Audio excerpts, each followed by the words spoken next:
আমার বিয়ের বয়স 11 বছর হয়েছে, কিন্তু আমার কোনো বাচ্চা হয় নাই। আমার শাশুড়ি কোনো কিছু নিয়ে ঝগড়া লাগলেই আমাকে এবং আমার স্বামীকে ভাঞ্জা, আটকুরা বলে খোঁটা দেয় এবং বলে আল্লাহ যেন আমাদের কোনো সন্তান না দেয়, বদদোয়া করে। এমন অবস্থা আমাদের করণীয় কি?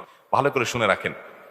অনেক এলাকাতে এটা আছে যে কারো ছেলে মেয়ে না হলে তাকে আটকুরা, ভাঞ্জা, এটা সেটা, আরো কি জানি বলে, এরকম বিভিন্ন কথা বলে। এটা, এই গালিটা কাদের গালি জানেন? কোরআনে আল্লাহ তাআলা উল্লেখ করেছেন কাদের গালি? এটা কাফেরদের গালি। এই গালিটা কাদের গালি? কাফেররা। কাফেররা এই গালিটা কাকে দিত? আমাদের প্রিয় নবী সাল্লাল্লাহু আলাইহি সাল্লামকে বলতো। কেন বলতো? কারণ ওনার কোনো ছেলে বেঁচে ছিল না। বলতো তুমি নির্বংশ, তোমার বংশ নাই, তুমি মরে গেলে তোমার কোনো ছেলে সন্তান নাই, বংশ কিভাবে টিকবে? বংশের চেরা ঘাড়ি কেন বাদ থেকে জ্বালাবে? নির্বংশ বলে গালি দিত আমাদের নবী সাল্লাল্লাহু আলাইহি সাল্লামকে। কারা? কাফেররা। আল্লাহ তাআলা সূরা ইন্না আতানাকা কাউসারের মধ্যে জবাব দিয়েছেন, ইন্না আতাইনাকাল কাউসার ফাসাল্লি লিরাব্বিকা ওয়ানহার ইন্না শানিআকা। যারা আপনাকে নির্বংশ বলছে, ওরা বরং নির্বংশ। ওদের নাম নেয়ার মতো, ওদের বংশে চেরাগ জানার মতো লোক দুনিয়াতে পাওয়া যাবে না। আবু জাহাল, আবু লাহাবদের নাম নেয়ার মতো দুনিয়াতে মানুষ আছে?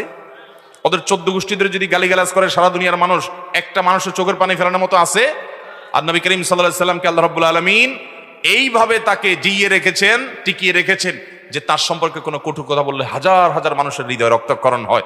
তাহলে তোমাদের ছেলে মেয়ে থেকেও তোমাদের অস্তিত্ব পৃথিবীতে টিকে নাই, কিন্তু তার ছেলে না থেকেও শুধুমাত্র কন্যা সন্তান বেঁচে ছিলেন, ছেলেরা মারা গেছেন ছোট থাকতে, তারপরও আল্লাহ তাআলা তাকে টিকিয়ে রেখেছেন। তাহলে কারো সন্তান না হলে, ছেলে না হলে, মেয়ে না হলে বা সন্তান না হলে তাকে আটকুরা বলা, ভাঞ্জা বলা, এটা বলা, সেটা বলা, বন্ধা বলা, নানা রকমের কটু কথা বলা, এটা কাফেরদের চরিত্র। কোনো মুসলমান এটি করতে পারে